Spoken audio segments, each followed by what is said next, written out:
And I'm going to ask, anybody have any guess how I decide on angel investments?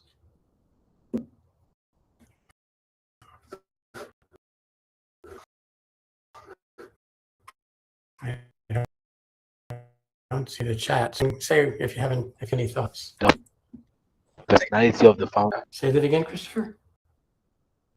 The personality of the founder. Personality of the founder. Any other guesses? Quality and vision of the founder, their competency and the idea. Competency and of the founder and the idea. Is that what you said, James? Correct. Okay. Anyone else? And the passion of the founder. The passion of the... Well, I guess this must have been obvious because everybody, founder was part of your answer. It's my relationship with the founder. I have never invested in somebody that I didn't know. Not never. I've almost never invested in someone I didn't know. If it was somebody I didn't know, I invested because someone that I really, really trust, like Colin or Uche, said, I'm investing. Do you want to come along with me? Otherwise, it's trust that I've built, and it's not over 2-3 meetings. It's over a long period. That's me. I invest in founders. I invest in my belief in the founders based on my relationship with founders. I mentioned that I run the accelerator at the Wharton School. I would say, my last half dozen angel investments were companies, well, actually, were founders that went through the program. So I got to know them really well. So, and I never invest during the program, only after they've graduated from the program, and very few, to be honest. In the last, I'd say 25 companies that went through, I think I've invested in 2. And actually, Uche knows the last one I invested in because the founder happens to be from Nigeria, coincidentally. So it's based on trust. And that's not something that you can do in a 3-minute or 30-minute meeting. Okay. How about all the other angels? I hate answering questions that you could get answered with Google or Claude. There's lots, just search for it. There's lots of lists of here's my criteria and here's my criterion. And they tend to be slightly different, but fairly common. So you really should do that research if you think you are going to get investors from here. If you're going to get investors in your own ecosystem, which I strongly, strongly encourage, and Uche knows this, and Colin knows this, and any of you who were at Startup South a couple months ago, or a few months ago now, wow, it's been a while, know this. I really think that you should start within your own ecosystem for a bunch of reasons. The biggest is angels shouldn't be looked at as just a source of capital. They should be looked at as someone who's going to help you grow to the next stage. And me sitting here in Silicon Valley, I'm back and forth to Imo State, but I really can't help you if you're in Imo State or in Port Harcourt or Abuja. You need to have a network of support there. And you need to understand wherever you're getting investors from, you need to understand not only their minds, but their hearts. I'm going to share an opinion that most angels will tell you that I'm wrong, but I believe that angels and VCs make their investment decisions from their heart first, and then use all the data and use their brain to justify a decision. So I need to not be friends with the person I'm investing in, but trust them and like them. And I think that in the first 14 seconds, when an angel or a VC meets somebody, they've kind of decided in their gut, in their heart, whatever you want to call it. However, that's tempered with something very important, which is their business model. So you need to understand that as an angel, I'm not doing this solely out of the goodness of my heart. My wife would question that given the majority of my investments, but I'm doing this because I'm expecting at some level for you to get institutional investors, VCs, and get some sort of exit, an acquisition, or maybe an IPO, as rare as that is, so that your investment is going to provide a return to me that makes up for all the other ones that go to zero. Because Rationally, I know that when I give you a check, I'm not going to see that money again. So let's talk about what it is and what it isn't. It is not about your technology. It is not about your product. It is not about what service you're providing. It's about the problem. It's about your customers. It's about the pain point that you are solving for customers. And it's about a business model. You need to be profitable. Show me that you will become profitable. Show me that you can scale and you will make lots of money. And show me a team that's going to make it all happen. Because the bottom line is that when I write a check to a founder, I'm expecting that to go to zero. I'm hoping that it's going to be 5x, 10x, 100x return, which, to be honest, if I'm break even in all of my angel investments, I'm happy.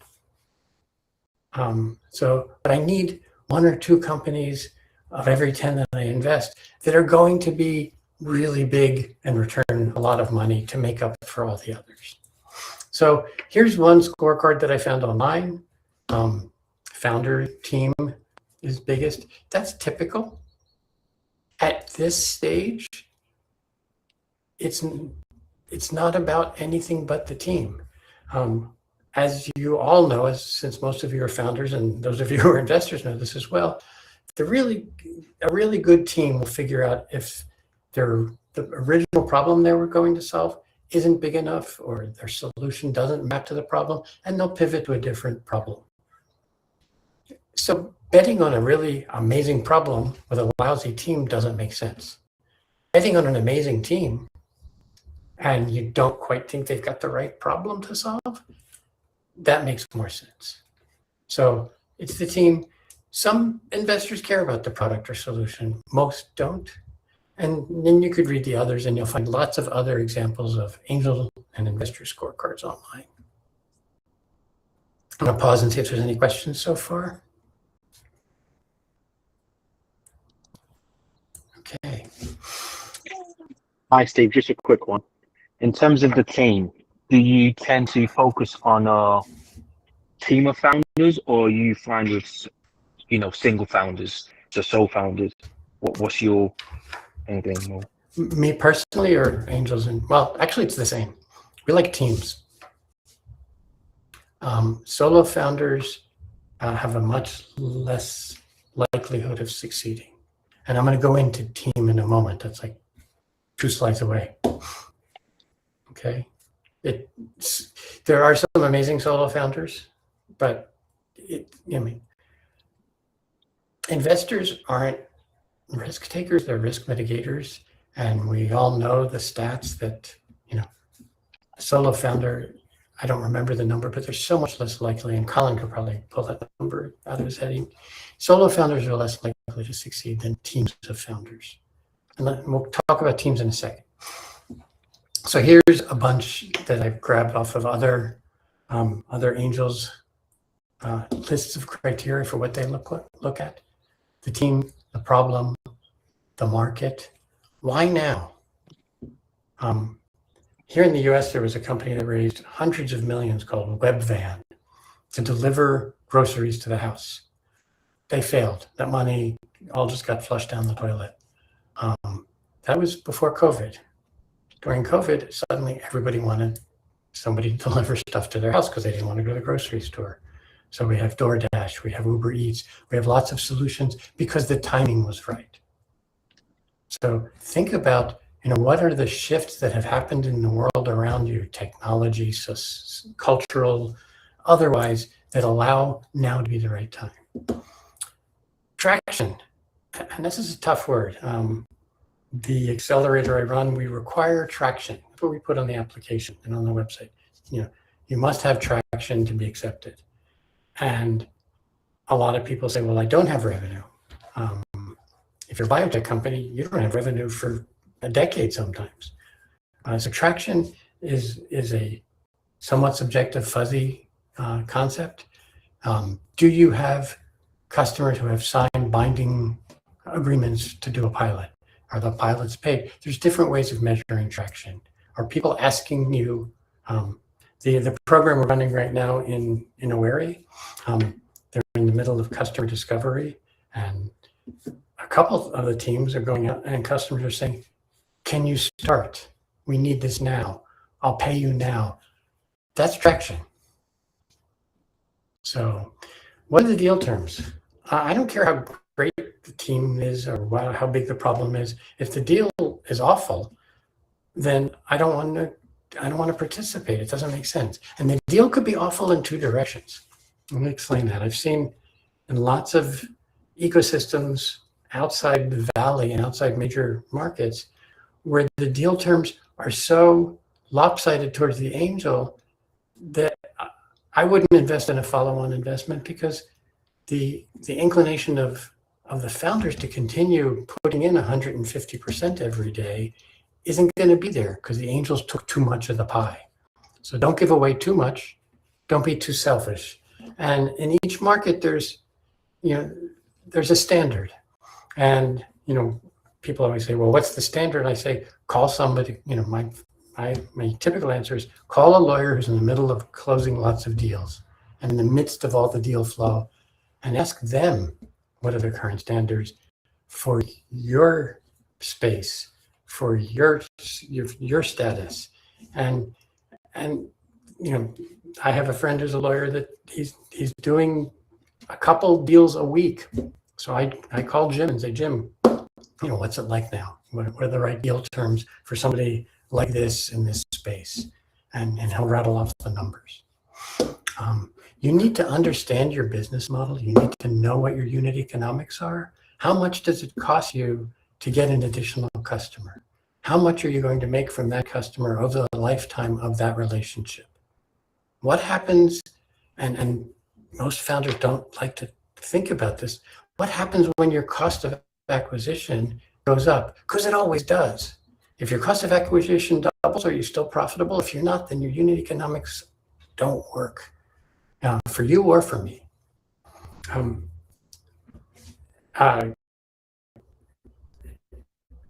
Founders who come in and say, oh, you really have to look at this. We have no competitors. That's not a good signal. If it's a really big problem, then there are some sort of competitors out there. They may not be a direct competitor, but you have to recognize that there's going to be competition, and you need to build a moat around yourself, a differentiation that's sustainable. And if you can't figure that out, you're just going to be, maybe first market, but somebody who follows in your shoes might be able to beat you if you don't have a good moat. Someone mentioned vision or passion. That's important. It's a random list. It's not everything. It's not in any specific order. Is there founder market? Not looking for product market fit at this point. We're looking for founder market. In other words, do you understand this market? Do you get it? What's really attractive is, have you felt this pain? I have some friends who are angels that will only invest in folks who are at least 10 or 20 years in a specific space and are building a startup in that space. So they've been an accountant and a CFO companies, and they're building tech startup addressing a pain that they had. So my friend is a huge angel investor out of Beirut, only invests in people like that. Doesn't invest in 20-year-olds. He says they don't have there's no way they can have founder market fit at that age. He's looking at people in late 30s, 40s, and 50s. That's an extreme of somebody who cares fit. But many of us do care about, it's tough to invest in a founder who's like, oh, I market research and I found this niche and nobody's addressing it. And I never heard of it before, I'm going to solve their problems. It's less likely than that they will solve a major problem on the consumer or on the enterprise side that they didn't feel the pain of. Okay. Let's talk about team.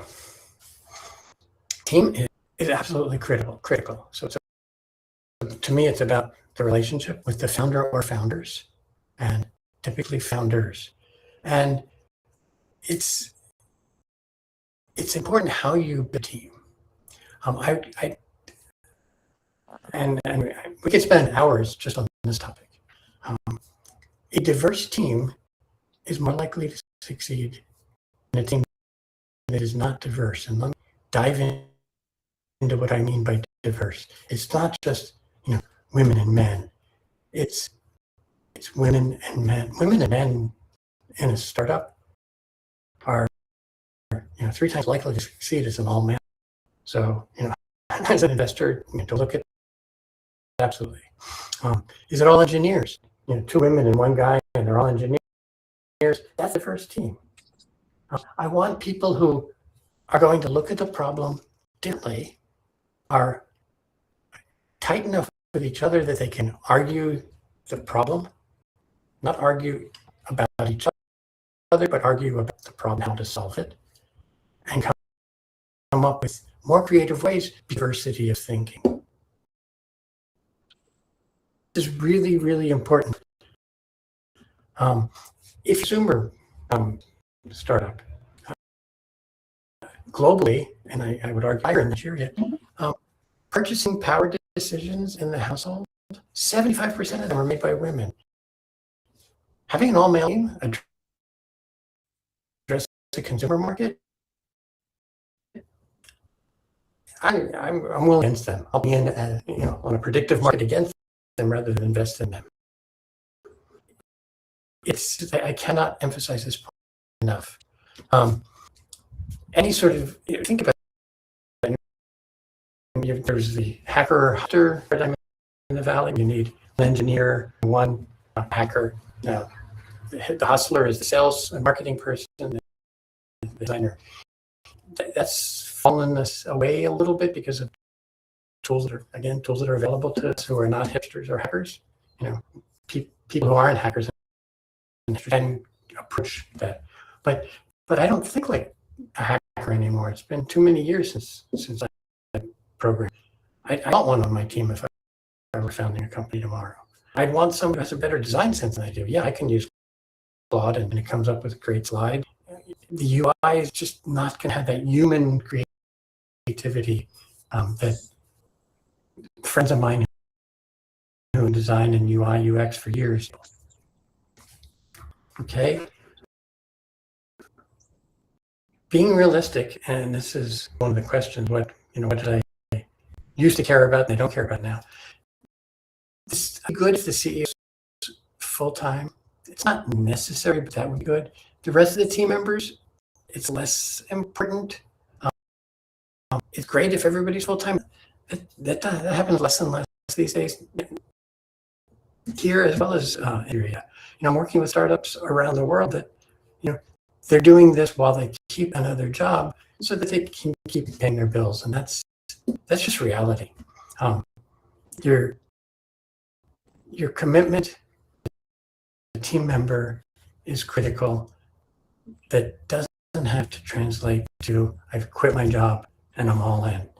That is a huge signal when somebody says that, but that's not necessary. So questions, because this is a big deal. Who's the founder? Who's the team?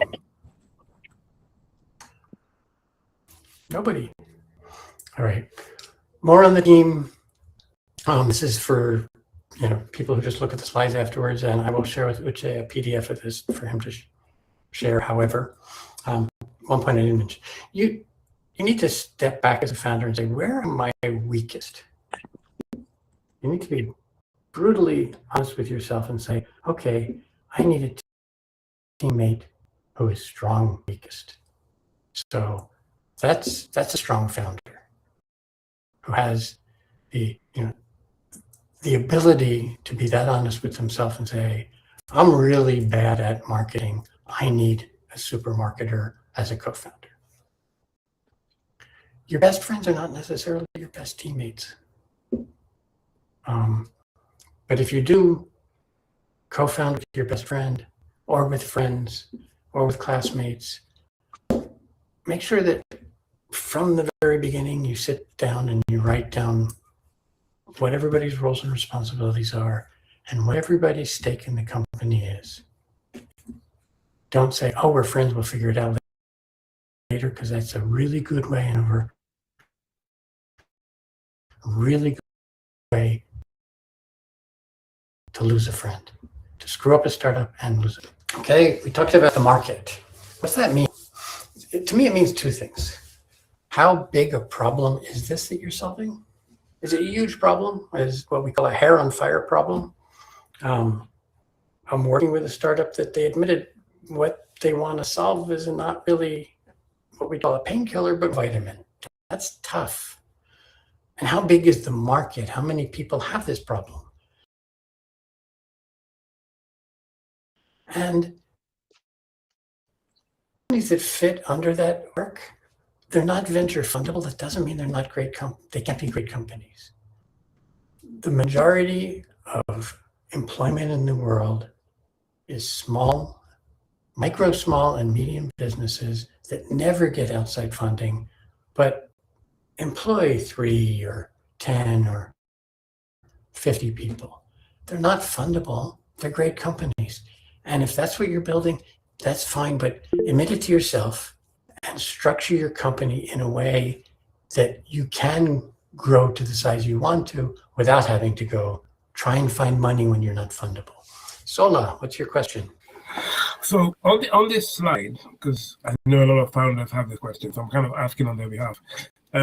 Because it's not fundable, is that what makes it non-angel investable? Yes. Like, okay. Yes. I'm not going to, I can't invest in something that a VC is not going to fund. I mean, I can, but I'm throwing away the money, knowing I'm throwing away the money. There are ways of structuring deals that I'm no longer an angel investor, and maybe I own I get some sort of distributions as soon as you're profitable in 2 years, but that's not angel investing. That's, you can get small business loans here in the US. You can get loans from people. There's other ways of structuring and I should have put not venture fundable. If it's not venture fundable, it's not angel fundable.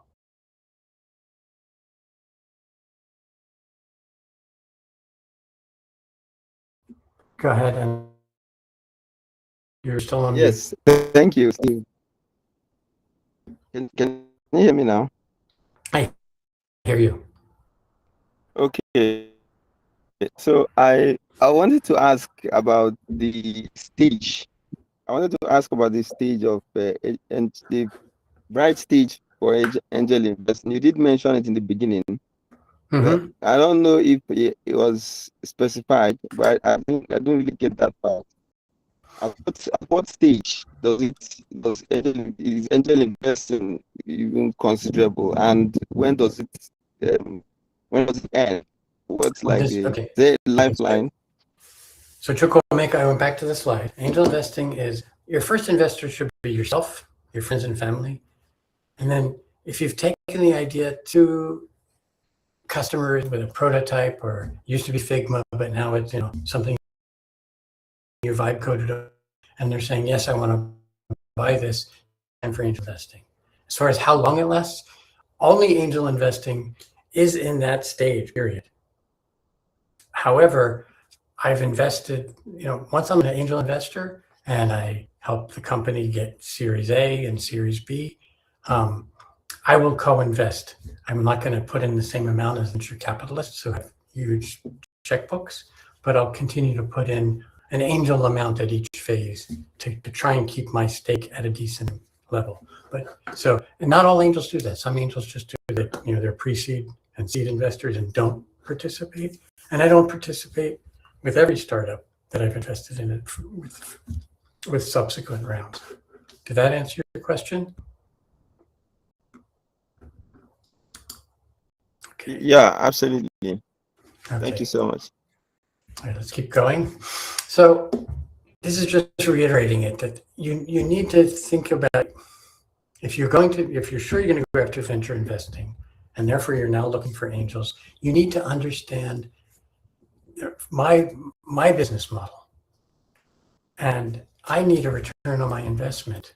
And you need to understand all these terms, and I'm not going to go through them because you can look them up. But if you don't know all these and a bunch of others, but definitely these 7, you're not going to be able to have that conversation with an angel. And if I talk to you and I say, well, what's your CAC and your LTV? And you say, I don't know, and I don't have any way of projecting, I'm not going to trust that you really understand your business. When you tell me what your customer acquisition cost is, it's probably wrong, but I want to hear how you describe it. I want to hear how you justify how you got to that, how you can talk to me about how you expect it to change over time. I want to really believe that you understand your business. What kind of exit do you expect and when? And to be honest, is it realistic? And I'm not going to hold you to it, but I just want to hear that you're kind of thinking along the same lines as I am. And it all goes back to, this is my business model. It's a power law. Almost everything goes to zero, and very few things return all of my investments. So according to this source, 0.1% of startups are 97% of the profit for investors. So you need to convince me that there's a chance that you're one of those 0.1%. Otherwise, it's not rational for me to put money in.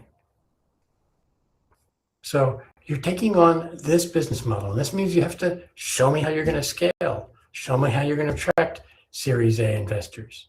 Show me how you're going to be able to grow to a reasonable market size. If you can't, then it just doesn't map to what I'm looking for in my business model as an angel. And if not, again, that's okay. Figure out another way to fund your business. My favorite way, it's like I should lean in and whisper this. Revenue. Some amazing companies that have built to a huge scale off of revenue. So look for that. And if you say, I can't get any revenue, then that's a problem for either model. Okay.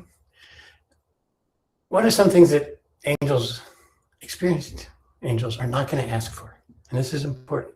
I don't want to see detailed financials. If you show me detailed financials, I know one thing about them. They're wrong. There's no way you could project now what your who knows, your HR costs are going to be in 5 years. Don't waste your time. You should have a high level understanding of your financials, a detailed understanding over the next couple quarters, but 3 years out, 5 years out, it's not realistic. So don't waste your time and my time. I typically don't see a full team. I typically see a team that says, we've got this person, we're missing our marketer. We're actually recruiting right now. Gaps are expected. There is no such thing as a perfect team right from the outset.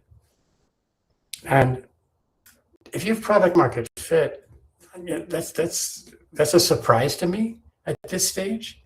Some inclinations of customer interest, but product market fit, I'm not going to look for that. And I don't want to see a product that's super perfect. One of the best angels in the Valley, actually he's now a VC, Reid Hoffman. He also is the founder of LinkedIn. I love a quote that, quoting him, he says, if you're not embarrassed by the first version of the product you shipped, you waited too long. As a startup, you need to be iterating fast, not worrying about product perfection. So if you're worrying about product perfection, that's kind of a downer for me. Okay. Any questions so far? Keeping an eye on the time, OJ. All right. I did a bunch of questions that I'd shared with him from a panel I was on in Palo Alto a couple of weeks ago where... a question. Go ahead, Chukwuemeka. I have another question, Steve. Go for it. About the team. So usually in team presentations, we know that it is something that needs to focus on the problem, maybe in terms the team problem fit. And when you talk about diversity, I am thinking that that's where you are coming from. Diversity in terms of problem, and then the example you gave is very well understood. But in the heat of trying to maybe talk about the roles of different members of the team, and also trying to share what's the key, maybe unique contribution of each team member is, which one would be like more important to an angel? Is it the rules, or the responsibilities that each of them has to the startup, or their unique skills?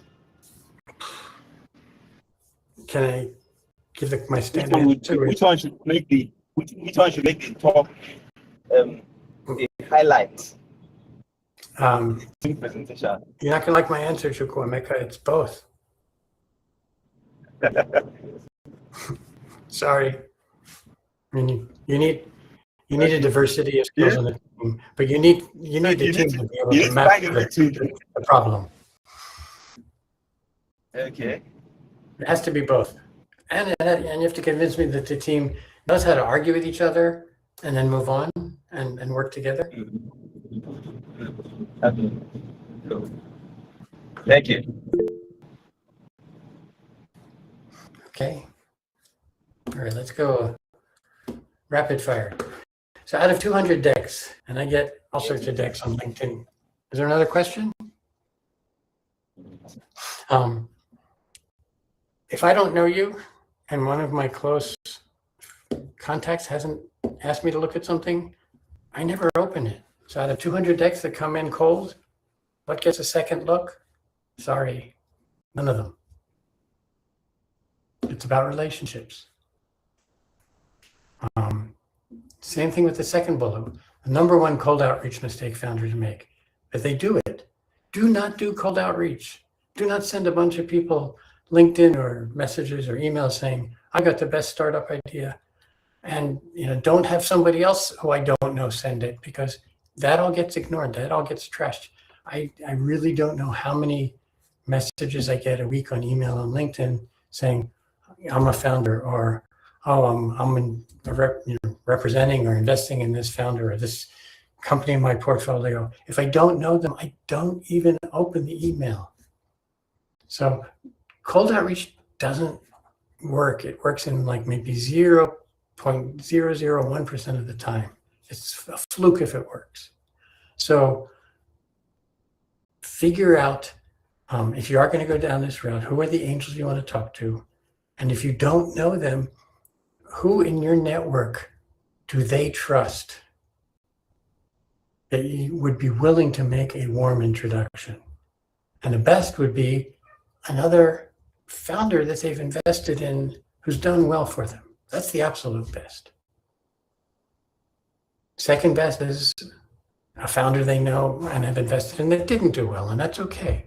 The third best is another investor who they trust. And after that, it gets less and less likely that they're going to even open your email. Okay.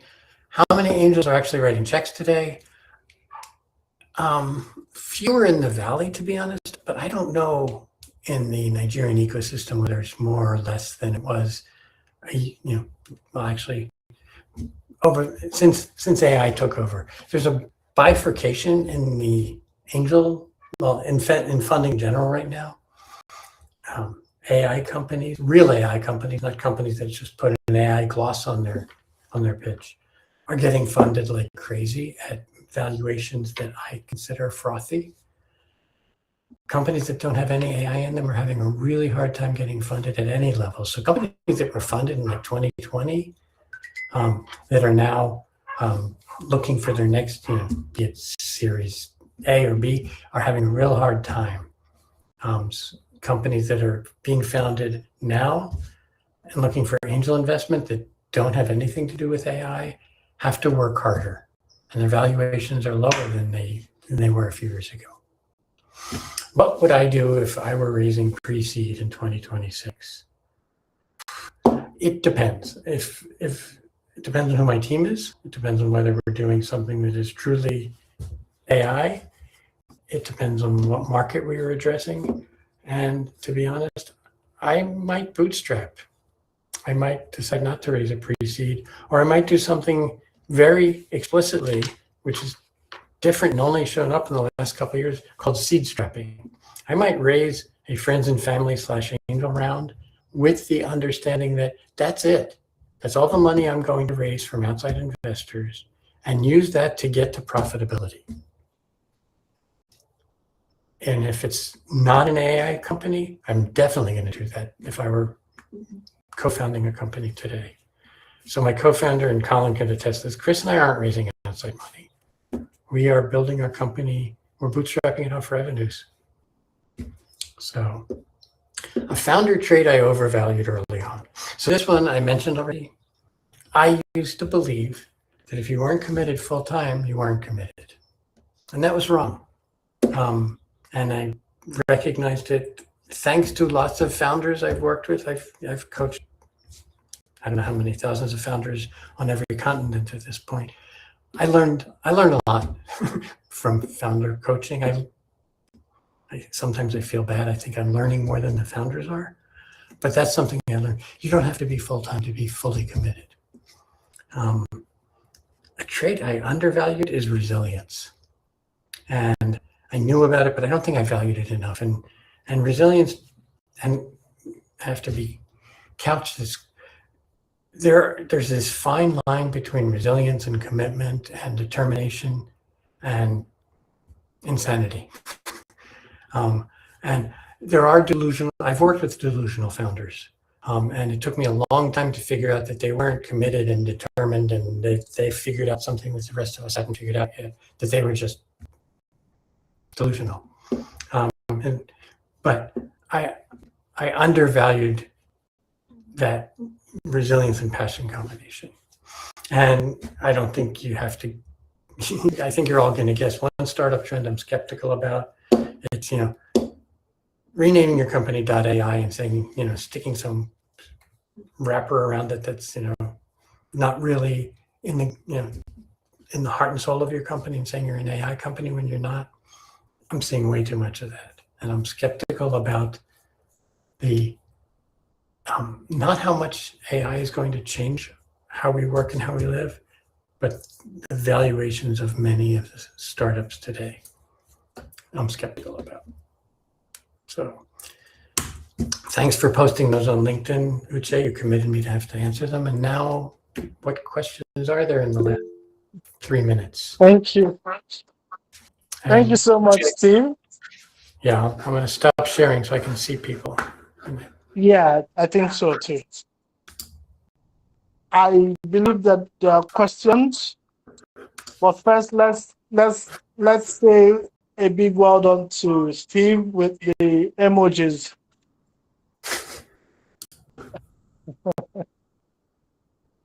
Thank you. Yeah, I couldn't see the questions while I was presenting. Yes. So let's use this opportunity to ask questions.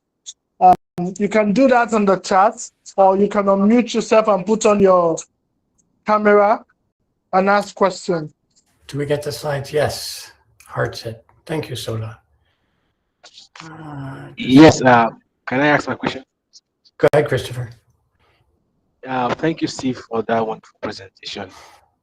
I am taking you back to the solo founder conversation again. And my question is this: I'm a solo founder, but I have a solid team, a core team, not just staff as the case is, but these are founding team members, and they are solid. I'm building a healthcare product, so I have a medical doctor of over 3 years. I have a pharmacist, a pharmacist of over 10 years, and I have a technical VP of about 5 years in experience with full stack products. So these core guys now they make up the core of what we're doing, and we are committed on this for a long run. They have some equity in the company, 4 years vesting, 1 year cliff. So although I started the product myself, and I brought these guys on board later on. So would you say that because I'm a solo founder with this core team, that I don't fit your thesis? Christopher, you're not a solo founder if you have a team. Oh, that makes sense. but just explain more. You're not at the point where it's just you. If it was just you and you have this great, and I know a guy who's like, he'll hire people on contract to do some of the work, but he won't bring them in as part of the team. I'm not going to invest in him. He thinks he could do everything. But Christopher, you said you have medical doctors. You have people on your team. That is not a solo founder in my book. If they're not called co-founders, that's not going to change my opinion. That's a detail. That's between you and them. I probably have a long conversation with you about why are you not calling them co-founders? Why are you not giving them a reasonable amount of equity? But that's not, but that's a different conversation than saying, oh, that's very nice to hear, Christopher, but call me back when you have a team. That's Thank you. Yes. Thank you for that. Steve, can I just double down on that question? please. So I just want to ask, just sorry, let me deal with this echo. So I just want to ask, so yeah, he has a team, right? But there's still this thing about the thinking around how the commitment of the team on the long run. It talks about, yes, they have equity, they are vested, but I'm interested in how much equity do they have, right? Especially the most important talent in the team or that the company needs. How much equity do they have, right? Because the company is going to raise money, it's going to raise more money, and there's going to be dilution, and of course there's going to be dissolution as well by members of the team. Do you think don't angel investors or VCs care about that? Yes. Yeah, but that's the conversation I've had with, like I said to Christopher, I'd have a lot of questions about, why aren't they co-founders? How much do they have? I'd want to know what their commitment is, like you said, Uche, that they're not, going to be out of here in 6 months. But I wouldn't dismiss him out of hand and call him a solo founder because he does have teammates. So, Mohammed, you have a question? Hi, thanks, Steve, for the presentation.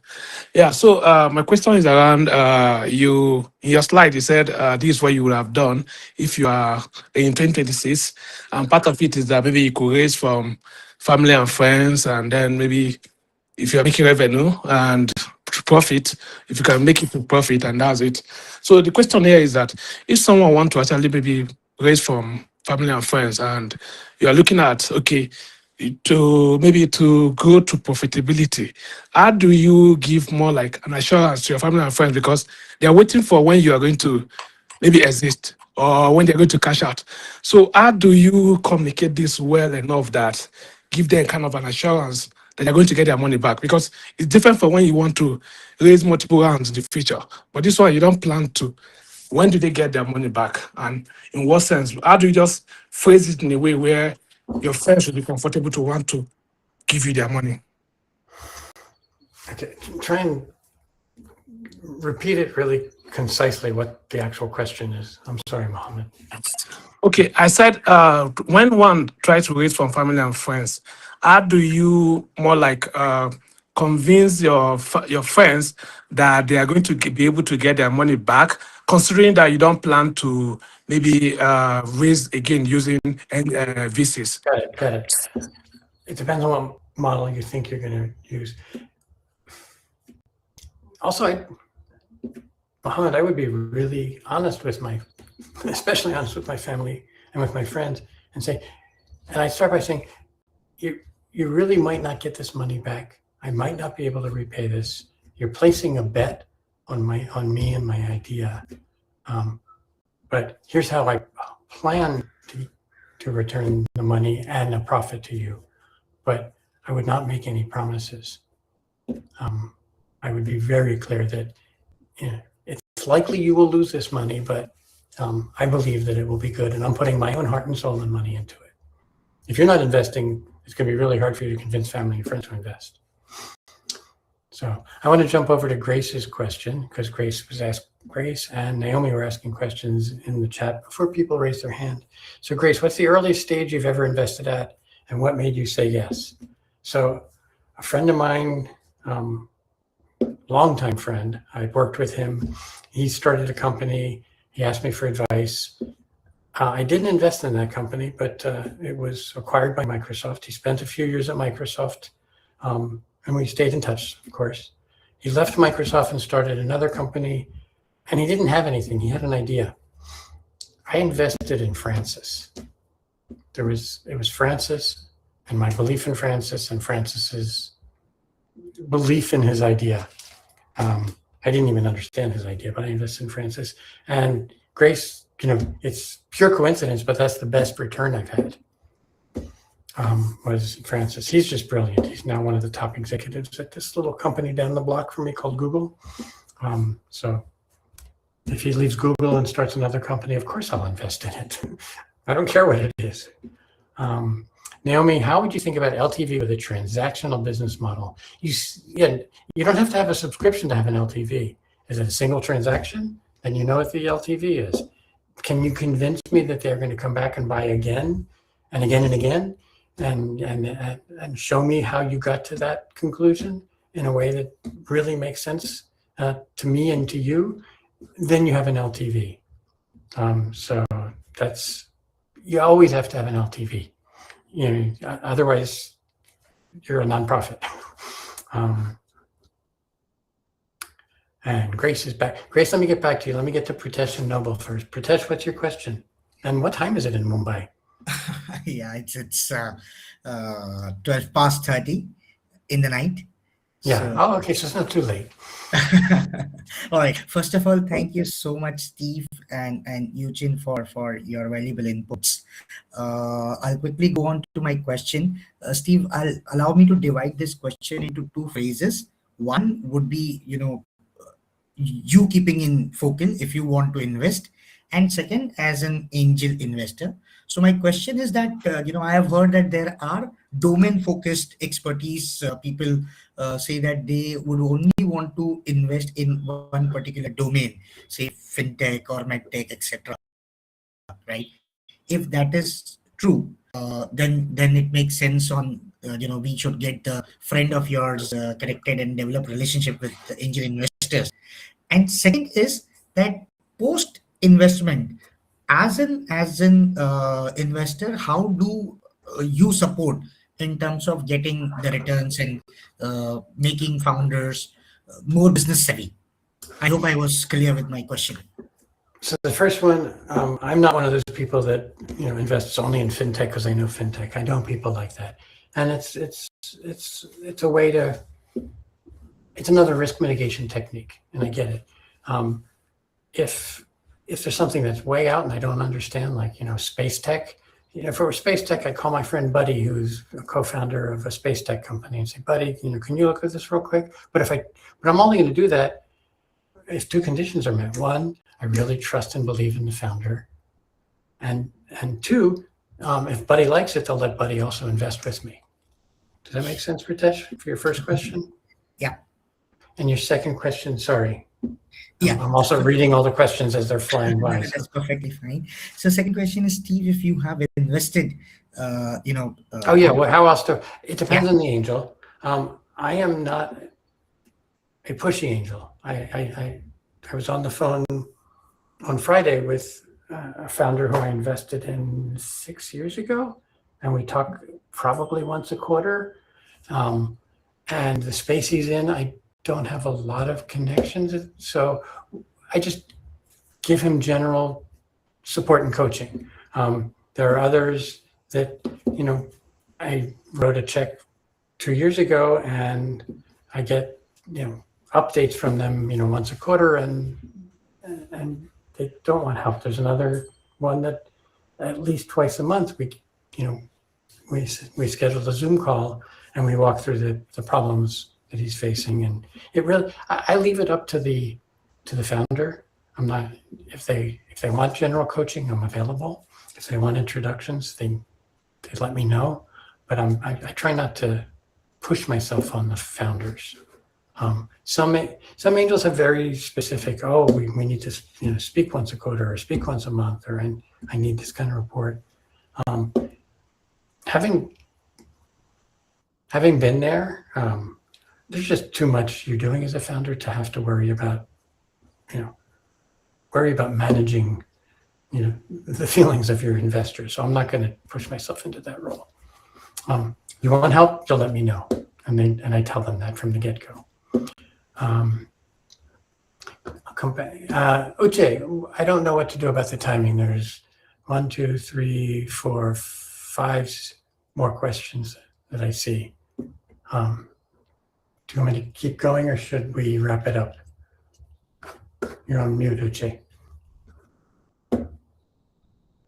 Hello, Steve. I think we just have we have, this was scheduled for up to 8:30 my time, so we still have we still have a couple, like 21 minutes left.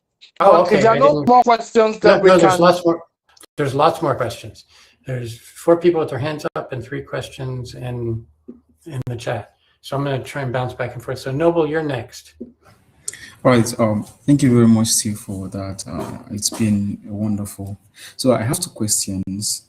The first one is for some of us that might be starting the founder journey for the first time or early. And the question I have there is, I started with some persons, they're like friends, and I wouldn't say we have lots of experience, but we kind of have the same ideology and we want to do this.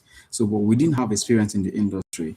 But along the line, with my exposure, I've got to understand that looking at the aspect of arguing or disagreeing to agree, the disagreement there is not about how to make things work, but it's like iterations. Okay, I got to understand that this product, we started with this, but I think currently this is not supposed to be, or we should actually change our pattern. The problem we are solving is still the same, but the approach, let's change the approach. And they are like, no. We have started this. Let's not keep changing all the time. So Noble, do you get to an agreement at the end of your conversations or arguments, whatever you want to call them? At some point, we get to an agreement, but to me, I would still believe that I still think, you normally used to think that the agreement the majority are standing on, I think we are kind of behind. We should move ahead of everything. But then they still want us to stick to that initial iteration that we started with.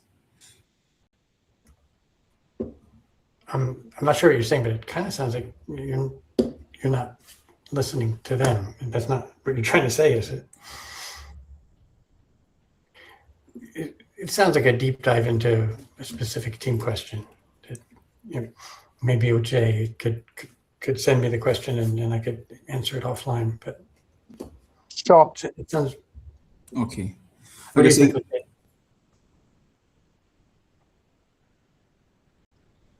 All right, so I guess there are, I don't know if you answered Chairman Grace's question on the chat. No, I have to go back to Grace, but I don't. Yeah, she asked 2 questions. Grace, you want to ask your questions now? Wait, I'll read it. And then, but Uche, could you speak to Noble and let me know what his question really is? Yeah, Noble, please reach out to me. All right, so I'll do that. Okay. So Grace, on WhatsApp, yeah. Well, I also have the second question, just a brief one. Yeah, can we take one and let's take other people's question and maybe come back to yours. You can type it in the chat, right? That would do. So that we're able to touch more people. All right. Sir. Thanks, Uche. Thank you. Grace, and this is your last question, Grace. This is your second one. How do you personally evaluate whether an idea is venture scale? What are you actually looking for? I hate to say it, Grace, but it's kind of a gut feel that, is this thing really scalable? Is this problem so big and so intense that that it's going to get invested in by venture capitalists, that it's going to grow to a huge scale, and then it's going to be an exit that makes an impact on my investing? But I will ask questions about numbers. I will expect you to be able to defend your numbers. But at the end of the day, you know, the startups I invest in and the founders I invest in, it's so early stage that it's gut feel and belief in the founder. I hope that's an answer that doesn't disappoint you. All right, I'm going to bounce over to David. David, do you have a quick question? And then we'll go back to questions in the chat. Okay, good evening.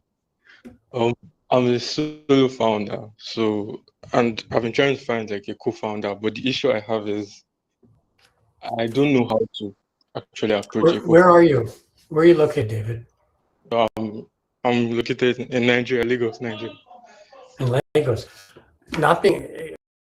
There are so many startup events and remember a startup grind? Yeah. I don't really have anyone on my team right now. I'm like developer. I hear you. You need to go meet other founders. You need to go to startup grind events. You need to go to other events in Lagos where other founders show up, especially non-technical founders. You need to talk about your idea. You need to, get someone else excited about your idea so that they naturally become a co-founder.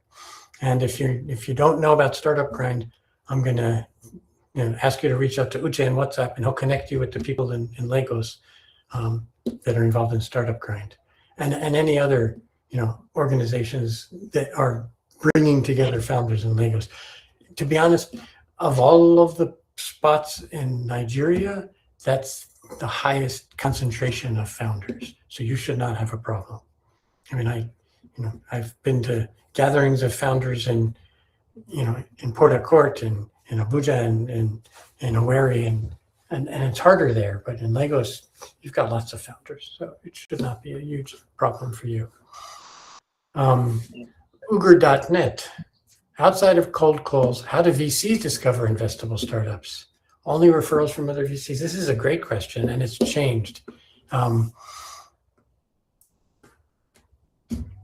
Naomi, the person talking about David, call Naomi.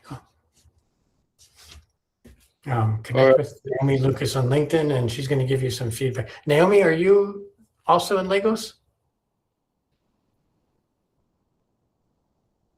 Is Naomi still here? Checking. You are. Naomi, could you either in the chat or in Steve, a lot of people here are actually in different communities, both ASVLP, Startup South, and even WO communities, and quite a number of other communities. So that's what those communities are for, right? Yes, so absolutely. So I think part of the challenge is a lot of people join some of those communities and they stay hidden.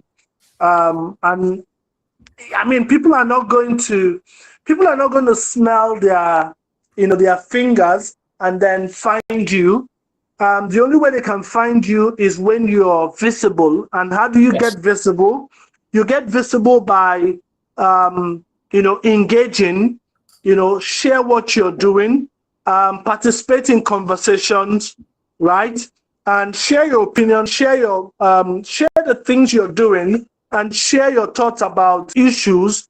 And people get to begin to take notice of who you are and begin to check you out. And that even makes it possible for people to want to go to events because you're coming to that event physically, right? Because a lot of, I can meet you at an event, but that's just that time. I'm meeting you at the event for that time. But if we don't do anything to build that connection, it becomes difficult to actually build something interesting together, afterwards. So I think we're already in lots of communities. Let's make use of those communities, by being visible on them. Yep. And David, David, take up Naomi on her offer. And Naomi, thank you for that offer. So I'm looking at, Naomi is a connector. I'm looking at her LinkedIn right now, and she and I have 15 mutual connections around the world. She obviously, and she's in Lagos, so she will help you. Naomi, I really thank you for that offer. And I just, hold on. And I'm going to send you I'm going to connect with Naomi. There. Where was the next question? Adekunle's hand is up. Say again? Adekunle's hand is up. Adekunle. Precious's hand is up and Joshua's hand is up and Adekunle. But also there's Ugur.net. I started answering their question. VCs discover investable startups through their personal networks. And I'm an investor, a small investor in a venture fund that is totally AI agentic run. And they've been building it for years. And this is the second fund that the investors, the VCs have started. The first one was really small while they built the engine. So it's amazing what you can discover online if you have the right agents running. So they are identifying founders way before other VCs are identifying them. But most of them, it's through their networks. It is not cold calls from outsiders. Precious, you had your hand up next. Okay, good evening, everyone. Thank you so much, sir. I really learned from this session. Okay, so my question is, when evaluating whether a startup is fundable, so in regards to the problem it solves now, so do investors generally prefer companies solving very large, broad problems, or can those highly specific problem-solving companies still get funding? It depends on how big is the pain that you're solving and how many people are you solving it for. And it's just like that slide I showed you. It's investable if it's a really big pain and there's a lot of people who are feeling that pain. Okay. Hillary, so I just got a note from Hillary in the chat. I did not know who you were when you sent me the connection request. If you sent me a connection request and I ignored it, it's because I didn't know who you were. Resend it and say, I was on Uche's webinar with you, and I will accept it. So, Terrence, send me a request, and Hillary, I'll look for yours. Joshua, what was your question? Hi, Steve. Good evening, sir. Thank you so much for today's session. Very, very insightful. So my question is about traction. So I would love to just understand your thought process around traction. What do you really look out for? Like when an investor sends you a pitch deck, what do you look out for? And then the second question is, for a B2C startup in Nigeria, like what is the minimum average monthly revenue that you look out for that if this startup is investable? Okay, first question is easier for me than the second question. Customer validation. Again, so the program we're running in Oweri and programs that I run around the world, we make founders go out and talk to customers. And if you haven't talked to, hi Silver, I didn't notice you were here. If you haven't talked to 100 customers, then I'm going to make you go out and talk to more. And if customers aren't validating that you're solving a huge problem that they have, then you don't have traction. It's that simple. Second one, I'm not investing in Nigeria. I don't know the market. I don't know the founders well enough, so I can't really answer that. That's a Nigerian angel question that you're asking. It'll boil down to how big. It's very lots and lots being that small. Precious, I'm going to go back to your question for a second. If a problem is so big, and I've seen this where people say, "Oh, everybody's suffering this," and and I'm like, "Well, who's your customer?" Well, everybody's our customer. That doesn't work for me. I do want you to be able to identify who your ICP, your ideal customer profile is, and describe that persona to me. So in terms of specificity versus generality, I guess I do move more towards specificity of problem. but specificity of a problem that is really painful. And there's a lot of people who match that ICP, not just a couple. And I am going to apologize in advance if I mispronounce your name, Adekunle. Yeah, Steve. Yeah, no, you did a good job. No worries. Two things. Uche, if it's possible, can you add me to your? I think you mentioned you've got a list of investors group. If you could send that to me, I'd love to join that network. My question for Steve.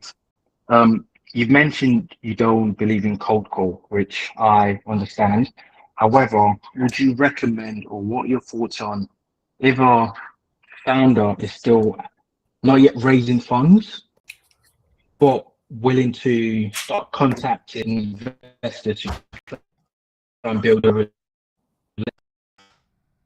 by walking investors through your journey and what you're currently delivering to try and build maybe some sort of relationship to try and show the progress that you're making?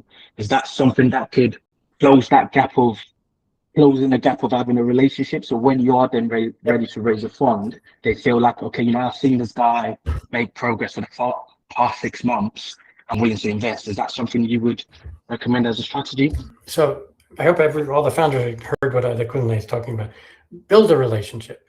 Don't call me when you're about to run out of money or when you actually need it. You know, again, it's about the relationship. However, how does that start is the question, Adekunle. If Uche called me and said, hey, Steve, I really need you to meet my friend Ope, I'll meet Ope. And Ope will say, Steve, I'm not raising money yet, but I just wanted to tell you what I'm doing. Or call me once a quarter. And you know what? I'll know that he's about to raise money because he's been keeping me up to date. So what Adekunle is describing is a great way, but that initial contact still can't be a cold call. Still has to be through a trusted introduction. And okay, so the initial contact can't still be a cold call, even though you're not raising funds. Correct. Okay. I just, maybe for some people, but I don't have enough time to answer every random cold call. I mean, that's all I would do all day. So that just doesn't make sense. And Lucky Youth Johnson, the last question. Thank you, Uche. I saw your note. Okay, good evening, everyone. Good evening once again. Thank you so much for this session. And for so I have 2 questions. First, do you fund a startup that is not up to 2 years? That is a year plus, and let me say I wouldn't want to go into borrowing or getting a loan, but I believe in bootstrapping to grow the company or the startup. Then the second one is, Wait, let's finish that one first. I'm not sure I understand. So your companies, you're asking whether I invest in a company that's a couple of years old? Yeah, not up to 2 years. Okay, but it's been around for a while and it's been bootstrapping and it has customers and revenue. Yes. Yeah, I love that kind of company. And if you can convince me that the reason you need the money is I figured it out, my customers love me, I need money to scale and get more customers, to, a phrase that you hear from some investors, I need fuel to pour on the fire. I figured out how to light the fire, now I need fuel. That's a great kind of investment. For my, yes, I would be interested. I can't speak for all angels, of course. Okay. And your second and absolutely last question of the group. Okay. So yeah, I still want to anchor on not wanting to get funding. I said, like you have said, yes, I want to get this funding to grow, to do 1 or 2 things, but I don't know. Would you recommend partnerships to getting funding? So if I get partnerships, I will get the funding I need to grow the business. Yes, but be really careful. Big companies can be great channels or distributors or give you credibility, especially in enterprise, but also in consumer, in B2C. But big companies don't think like startups or even like SMEs, small medium enterprise. So be really careful that you understand what their motivations are, have reasonable expectations of their behavior. They're going to take a lot longer to make decisions. They're going to want more meetings. They're going to ask for stuff that's unreasonable to you, but reasonable to them. They're going to send you, 15-page agreements that you're going to have to get a lawyer to look at, which as a startup, that's the last thing I want to be doing and spending money on. So be careful. Yeah, I do believe in partnerships with that huge caveat of know that you're dancing with an elephant. Okay. So what's your recommendation? Getting angel investment and using that to grow the business till we are stable? I don't know the details, Youth, of what you're building. Okay. The answer that I end up giving the most is it depends. And we'd have to dive pretty deep into what you're building and what stage you are and et cetera, before I could say, okay, yes, so you should get angel, you shouldn't. Okay, a quick one. So we are building a marketplace. Speaking in the third question, Uche. And Grace, yes, I will email, actually I'll drop the slides into WhatsApp right now to Uche. Okay. But Youth, Uche, can Youth ask a third question? Say that again. Youth wants to ask a third question. Okay. Or are we out of time? We're out of time. Youth, you can ask that in the group, right? Okay. Okay. Yeah. Thank you. This exactly 8:30. So thank you everyone for joining this session.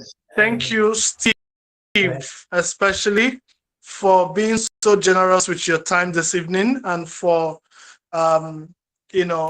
taking time to do this. We highly appreciate you. I really especially a day after your birthday. Guys, Thank you, please say happy birthday to Steve again. Happy birthday, Steve. Happy birthday. Yes. Happy birthday, Steve. Happy birthday again. See you. All right. Okay, so guys, if you signed up, I'll be sending you the deck. Steve just sent it to me, so I'll be sending it to you. So thank you, everyone. Okay. Thank you. You can unmute and say your byes. Bye. Thank you so much. Bye. Thank you so much, Steve. Bye. Bye. Okay, bye. Bye, Steve. Thank you, Steve. Thank you, Uche. See you on Monday. Yes. I'll see a few of you on Monday. And don't worry. Okay.